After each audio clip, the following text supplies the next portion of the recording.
Great video, Matt. I like how you kind of describe the communication expectations and how they change from media, school, friends, the workplace, the community.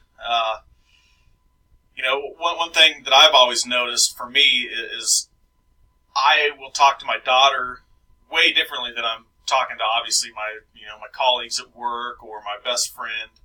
I feel like everybody has a different version of the way they communicate with each individual groups. When I go to a family reunion, I'm a completely different kind of communicator than at work or with my dad or my daughter. I just think that you get a certain sense of what is acceptable, what isn't acceptable, what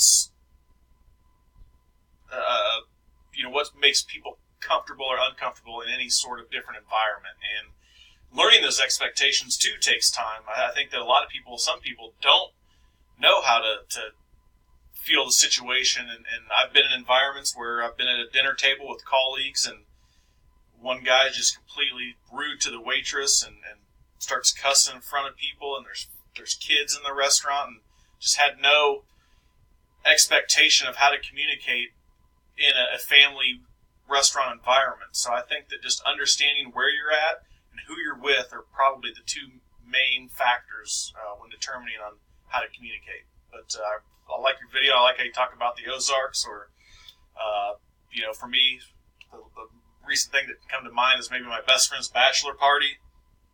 The next day, describing the bachelor party to his fiancee, or now wife, that story is a little bit different talking to her than it is to our friends. So definitely managing those expectations and knowing who you're talking to. But great post.